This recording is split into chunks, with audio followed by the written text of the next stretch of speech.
maqal iyo daawasho wanaagsan saaxiibayaal waa 23 bishii shanaad sanadka 2021 qodobada ugu waaweyn warkeennana waxa kamid ah faahfaahin kala duwan oo ka soo baxaya dagaal ka dhacay Muqdisho ayuu u dhaxeeyay qasare ceenkii ah ayaa ka dhashay dagaalkaasi warbixin ku saabsan warkeenna ayaad ku daawan doontaan sidoo kale waxaan falanqayn xoga qarsoon iyo macluumaad aan idinkaga soo gudbin doona shirka xasaasiga ah ee looga hadlay arrimaha doorashada ee ka socda Muqdisho xog ku aadan qodobka ugu adag oo ay ka arrinsanayaan madaxda shirku kaga socda afisyooni dowladda federaalka oo shaacisay xilliga la soo xiraya shirkaasi dareen noocee ah ayay mucaaradku ka muujinayaan habka Muqdisho kaga socda shirkaasi abaabul iyo kicin xoog leh oo ka kala socda Muqdisho iyo Baydhabo iyadoo doorasho lafta garan uu ka qabto koonfur galbeedna lagu xirayo shuruud ah in la soo daayo Muqtaar Robow sidoo kale waxaan idiin soo gudbin doonaa warbixin aan ku falanqeyn doono 4 arrimood oo caqabad ku noqon kara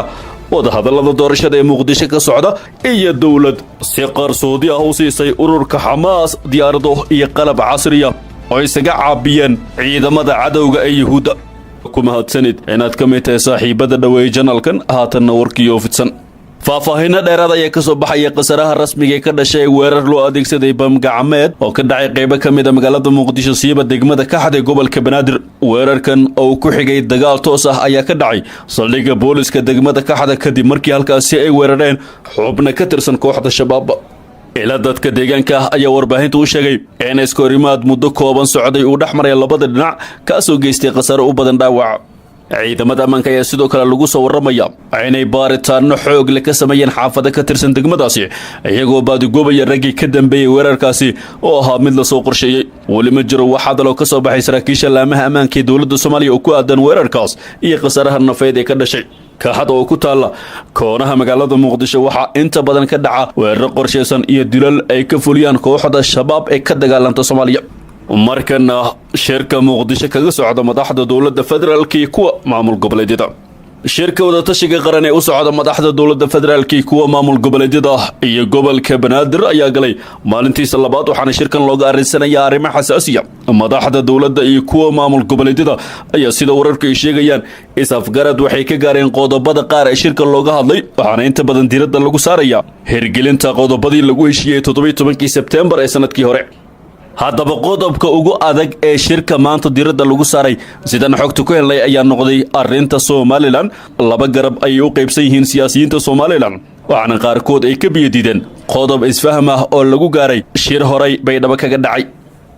shirka Baydhabo ay ku yeesheen guddi matalay dowladda federaalka iyo kuwa maamul goboleedyada ayaa la isku fahmay in guddiga doorashada ee matalaya gobolada waqooyi ay kala qaybsadaan gudoomiyaha aqalka sare iyo ra'iisul wasaare ku-xigeenka dalka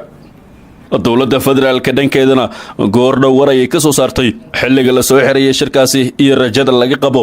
in guul uu ku soo dhamaado wasiirka wasaaradda amniga xukuumadda Soomaaliya Xasan Xundube Jimcaale oo la hadlay warbaahinta dowladda ayaa shaaciyay xilliga lagu wado in la soo afmeero shirka qaran ee watashiga doorashooyinka dalka wasiirka ayaa sheegay in aan lagu daahi doonin shirka maadaama isfaham wardhac laga gaaray qodobo xasaasi ah oo ka dhaqaaqi waayay shirarkii hore waxa uu sheegay in shirka wadahadallada doorashada la soo xiri doono maalinta bariyo ku beegan 24 bisha May isagoo hoosta ka xariiqay inay suurtagal tahay in maalin ama laba ay ku darsanto muddadaasi taasoo ka dhigaysa in shirka la soo afmeeri karo Isniinta ilaa Arbacada inta u dhaxaysa waxyaabaha qaar waa laga wada hadlay bilow wanaagsan ayuu ku furmay rajada waxay tahay inaan lagu sii daahi doonin shirka ilaa Isniinta ayuu dhamaan doonaa laakiin waa dhici karta in maalin ama laba ay ku darsanto ayuu wasiir Xundube sidoo kale wasiirka ayaa sheegay arrimaha laga wada hadlayo in hore la isku meel dhigay iyadoo xilligan la isla meel dhigayo arrimaha tifaftirka u baahan isagoo meesha ka saaray in wax dhibaato ah ama carqalad ay ka taagan tahay arrimaha amniga shirka doorashada ee ka socda Muqdisho ayaa ka gadisan kuwii hore waxaana ka maqan madaxweynaha madaxweyneedkiisa u dhamaaday oo qaar ka mid ah madaxda maamul goboleedyadu ay ku eedeeyeen fashilka shirarkii hore haddaba dareen noocee ah ay mucaaradku ka qabaan habka uu shirkan kaga socdo Muqdisho inta badan musharaxiinta sanadkan u taagan xilka madaxtinimada Soomaaliya ayaa soo saaray qoraallo ay ku soo dhaweynayaan hanaanka uu furmay shirka golaha wadatashiga qaran ee u dhaxeeya Rooble iyo madax goboleedyada waxay muujiyeen rajada ay ka qabaan doorasho heshiis lagu wada yahay oo ka qabsanto dalka iyagoo bogaadiyay dareenka iyo dabacsanaanta ay la yimaadeen madaxda ka qayb gashay shirka oo shalay furmay cabdiraxmaan cabdishakuur warsame oo qoraal ka soo saaray shirkan waxa uu yidhi waxaan bogaadinayaa shirka watashiga qaran ee hordhaciisa uu furmay waxaan rajaynayaa in xal laga gaaro arrimaha laysku hayo ee la xiriira fulinta heshiiska doorasho ee 17 Sebtembar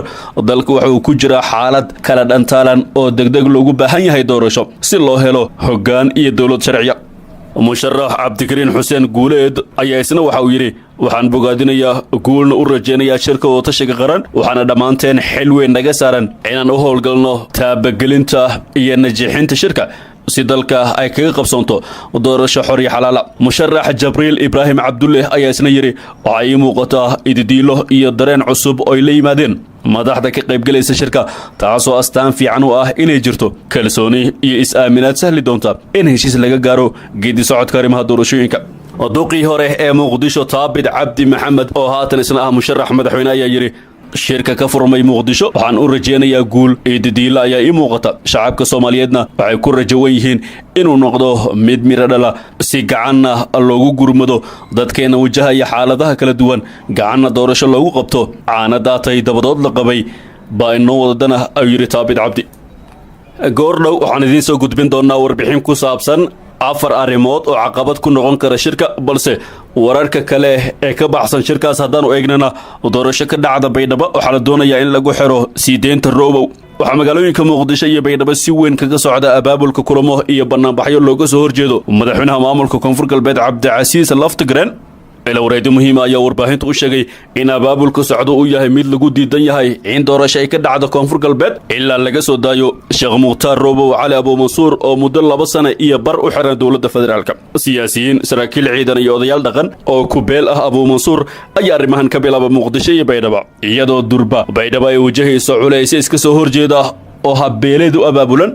waxaa naga go'an in aan baydhabo doorasho lagu qaban ilaa xorriyadiisa uu dib u helo abuumansuur ayuu yidhi yuusuf xasan mursal oo la hadlay warbaahinta waxaanuu ka tirsan yahay hoggaanka xisbiga uu aasaasay abuumansuur intaan la xirin ka hor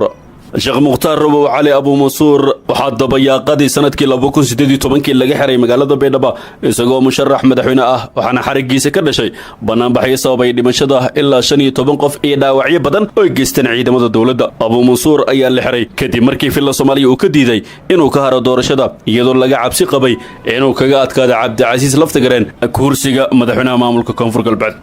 geesta kalena dowlad ayaa si qarsoodi ah u siisay ururka xamaas diyaarado iyo qalab kale oo casri ah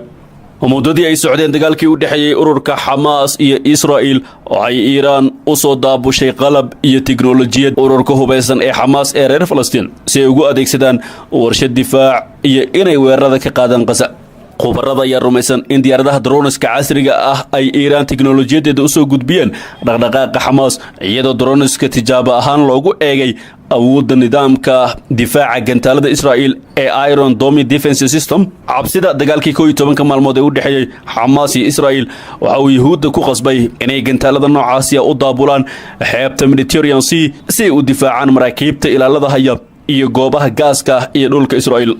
qabiir Douglas Bariye oo ka tirsan macadka caalamiga ah ee tiknoolajiyada ayaa sheegay inay iska caddahay in xamaas ay heleen taageero dibadda ah oo ka timid dalka Iiraan waxa uu tilmaamay inay Iiraan daraasad ku haysay falcelinta droniska xamaas ee Israa'iil waxaana la fahamsan yahay in dowladda Iiraan ay ku tusaale qaadanaysay nidaamka weerarka ee tiknoolajiyada ay xamaas ku dagaalgaleen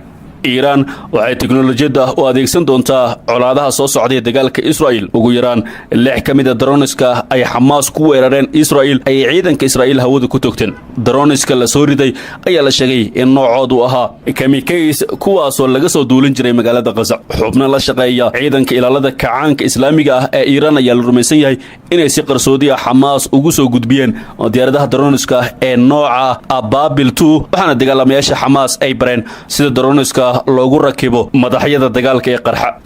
diyaarad drone ah ay xamaas ugu magacdareen dashahiiba waxay xambaari kartaa 30 kilogram oo madax dagaal ah oo awood u leh inuu jaro xawaare dhan 250 kilomitir saacadiiba diyaaradaasi daroonka waxaa lagu programiyey qalabka GPS-ka iyo sawirada dayax gacmeedka si ay u helaan barta la beegsanayo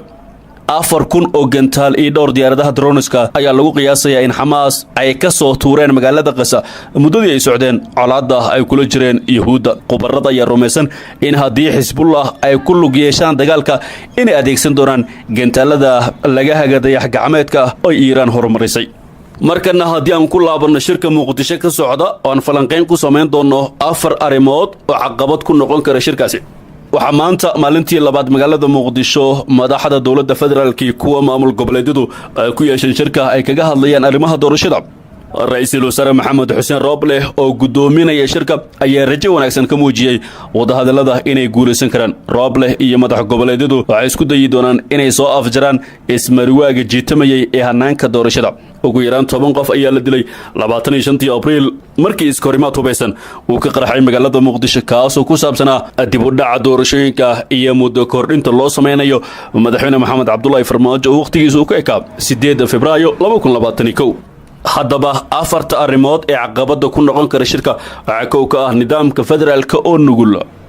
nidaamka federaalka Soomaaliya waxaa loo aasaasay si loo soo afjaro khilaafaadka daba dheeraada ee u dhaxeeya qabaa'ilka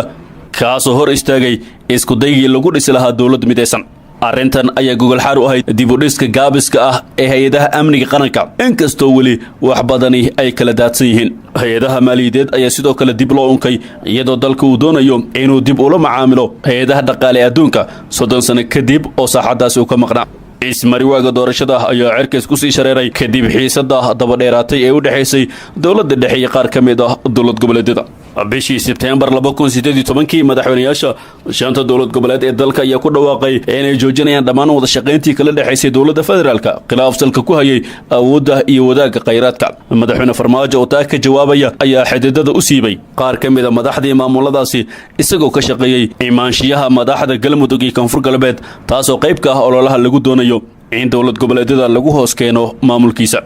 dowladda federaalka ayaa awoodi weyday inay saameyn isku mid ah ku yeelato doorashooyinka Puntland iyo Jubbaland oo madaxdoodu tan iyo markaasi ay ka shaqeynayeen in Farmaajo aan dib loo dooran iyagoo u arka in jiritaankooda siyaasadeed uu ku xiran yahay taasi. qodobka kale ee caqabada ku noqon kara shirka waxa uu yahay heshiiskii 17 Sebtembar. qorshayaasha guud ayaa fashilmay kadib markii guddiga madaxa bannaan ee doorashooyinka qaranka ay u sheegeen baarlamaanka bishii Juun 2020 inay u baahan yihiin ilaa 13 bilood si ay isugu diyaariyaan doorashooyin lagu kalsoonaan karo. Jubbaland, Puntland iyo xisbiyada mucaaradka ayaa diiday inay qayb ka noqdaan dib u dhac ku yimid doorashada xilka qaadista muranka badnayd ee lagu sameeyay Ra'iisul Wasaare Xasan Cali Kheyre bishii Luulyo 2020. Jubbaland iyo Puntland iyo xisbiyada mucaaradka ayaa diiday inay qayb ka noqdaan dib u dhac ku yimid doorashada xilka qaadista muranka badnayd ee lagu sameeyay Ra'iisul Wasaare Xasan Cali Kheyre bishii Luulyo 2020 ayaa sii yareysay kalsoonida ay ku qabeen howlaha doorashada. hogaamiyaasha Jubbaland iyo Puntland ayaa diiday inay ka qayb galaan shir madaxeed ku aadan doorashada oo lagu qabtay magaalada Dhuusamareeb ee bartamaha dalka kaasoo horseeday heshiis hordhac ah oo ku saabsan doorashada. hogaamiyaashan ayaa dalbaday in la kala diro guddiga doorashada kadib kulkii ay ku eedeeyeen eexe. si kastaba ha noqotee toddobaadyo kadib cadaadis caalamiya heshiis ku saabsan qaababka doorashooyinka ayaa la saxiixay 17 Sebtembar 2020. sida ku cad heshiiska doorashada waxay ku saleysnaan doontaa isku duubnaanta deegaanka iyadoo ergada dooranaysa ay ka codeynayaan degmo kasta oo ka dhigan 2 degmo oo ka tirsan dowlad goboleed kasta in xaq ay u yeelanayaan. guddiyada doorashooyinka heer qaran iyo heer gobol ayaa loo dhisi doonaa inay kormeeraan doorashooyinka. dhaqangelinta heshiiskan ayaa noqday mid aad u adag maadaama Madoobe iyo Dani ay diideen guddiga codbixinta ay dhistay dowladda federaalka waxaana sidoo kale ay dalbadeen in xilalka laga qaado taliyaasha amniga lana kala diro baarlamaanka federaalku markay arkeen dib u dhaca doorashada waxay meel mariyeen qaraar bishii November 2020 kaasoo ogolaanayay dhammaan hay'adaha dowladda inay sii joogaan xukunka ilaa laga dooranayo kuwa bedeli doona. qodobada kale ee caqabada ku ah shirka waxaa ka mid ah siyaasadda ku dhisan awood qaybsiga beelaha iyo colaadda. kala qaybsanaanta doorashada ayaa sidoo kale door muhiim ah waxay ka ciyaartay in aqoonsiga qabaa'ilka uu ka sarmaro aqoonsigii qarannimo. markii kalsooni darradu ay sii korortay siyaasiyiinta qaar iyo saraakiisha sarsare amniga waxay dib ugu gurteen meelihii ay beelahooda ku xooganaayeen waxaana xilligaasi difaacayay maleeshiya beeledyo qaarkood dowladda ka soo horjeeday iyo hogaamiye kooxeedii hore. tiro ka mid ah hogaamiyaasha mucaaradka ayaa dalbaday inay isku diyaariyaan iska horimaadyo hubeysan iyadoo qaar ka mid ah la sheegay inay iibsadeen hub iyo gawaarida dagaalka. 13 Abriil taliyii hore ee booliska muqdisho saadiq cumar xasan saadiq joon ayaa ka soo horjeestay dowladda isagoo isku dayay inuu hor istaago fadhigii baarlamaanka ee la qorsheeyey si looga hadlo khilaafka doorashada muddo yar kadibse waa la ceyriyey oo laga xayuubiyey dhammaan darajooyinkiisii oo dhan maalmo kadib taliyii hore ee booliisku ay ilaalinayaan askar gadoodsan iyo maleeshiya beeshiisa ah waxa uu xero ka dhigtay degmada daynileh ee magaalada muqdisho xiisad ayaa haraysay caasimadda iyadoo dowladda ay ciidamo aad u hubaysan oo amniga sugayay geysay meelo u dhow xaaladda ayaase markii dambe la dejiyey laakiin kacdoonka cusub ee ka dhanka ah farmaajo waxay ku hanjabeen inay huri karaan dagaal beeleedyo si sahal ah ugu xoobsiiban kara dagaal sokeeya qodobka ugu dambeeyana waa jahwareerka amniga iyo midka siyaasadeed markii ugu horreysay tan iyo markii kooxda shabaab laga saaray magaalada muqdisho sanadkii 2011 guud ahaanba kooxda waxaa laga saaray inta badan magaalooyinka waaweyn ee gobolada dalka laakiin waxay awood badan weli ku leeyihiin gobolada dhexe iyo koonfurta inkastoo howlgallo ay ka wadaan ciidamada qaranka iyagoo caawimaad ka helaya howlgalka midooda afrika ee soomaaliya iyo taliska maraykanka ee afrika shabaab ayaa sidoo kale dhowr jeer weeraro waxay ka fuliyeen magaalada muqdisho waxaana laga yaabaa inay ka faa'iidaystaan qalalaasaha hadda jira si howlahooda ay u sii kordhiyaan